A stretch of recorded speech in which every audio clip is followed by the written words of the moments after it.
Kamu sudah menjalannya beberapa waktu, bahkan sudah melangkah ke beberapa semester. Tapi kenapa baru sekarang bilang salah jurusan? Baru sekarang menyalahkan keadaan karena salah jurusan. Apakah emang iya salah jurusan? Atau memang kamu yang malas dan menjadi menyerah untuk belajar? Gak ada istilah salah jurusan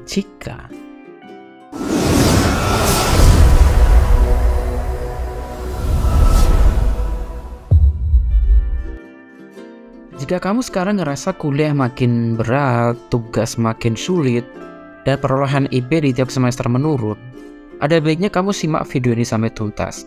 Karena bisa jadi memang inilah yang kamu alami. Tenang aja, kamu gak sendiri. Ada ribuan bahkan jutaan orang di luar sana mengalami hal yang seperti kamu alami. Mungkin kamu juga sudah pernah mendengar istilah salah jurusan. Udah gak asing juga sekarang istilah ini muncul di mana-mana. Kalau nggak salah jurusan karena naik angkot, itu hal lumrah dan paling juga kudu balik arah untuk naik angkot yang benar. Tapi kalau salah jurusan di kuliah, salah ambil jurusan di sekolah, keliru pilih jurusan untuk belajar, akibatnya nggak cuma sekarang, tapi bisa membebani pikiran dalam jangka waktu lama. Hati-hati, jangan sampai depresi. Menurut ahli educational psychologist dari Integrity Development Flexibility, Irene Guntur menyebut bahwa sebanyak 87% mahasiswa di Indonesia salah jurusan. Wow. Angka lebih dari 80%. Bagi kami ini bukan main-main sih. Terlebih lagi ini adalah angka karena kesalahan memilih. Bisa kita sederhanakan, dari 100 mahasiswa, maka 87 diantaranya salah dalam memilih jurusan.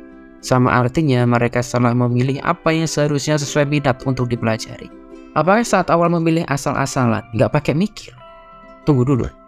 Ada beberapa hal yang menjadi alasan mahasiswa jadi salah jurusan. Nggak bisa kita hanya judgement pada satu saja sudut pandang.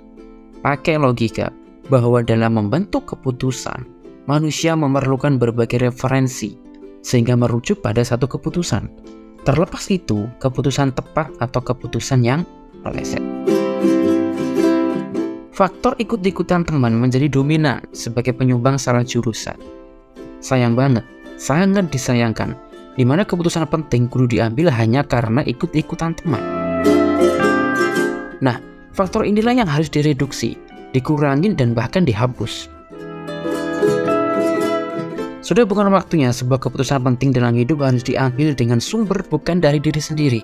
Keputusan untuk kuliah di mana, ambil jurusan apa yang akan dipelajari, adalah salah satu keputusan penting dalam hidup karena berpengaruh pada jangka panjang, termasuk pada karir dan kenyamanan saat belajar.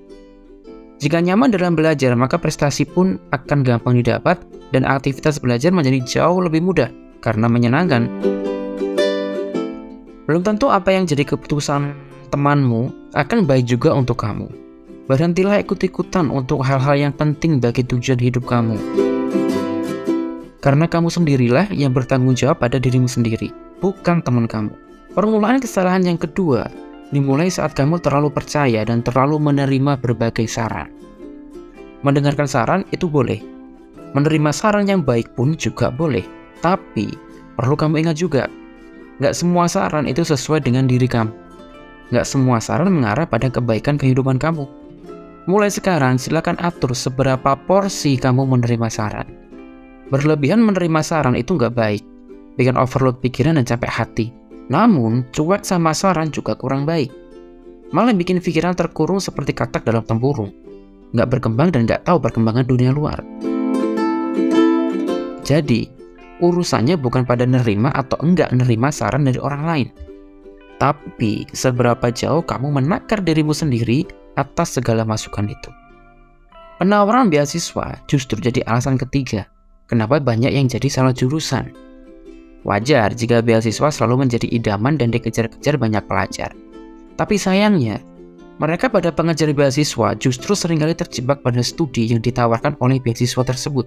Mereka rela menempuh meskipun itu tidak sesuai dengan keinginan diri.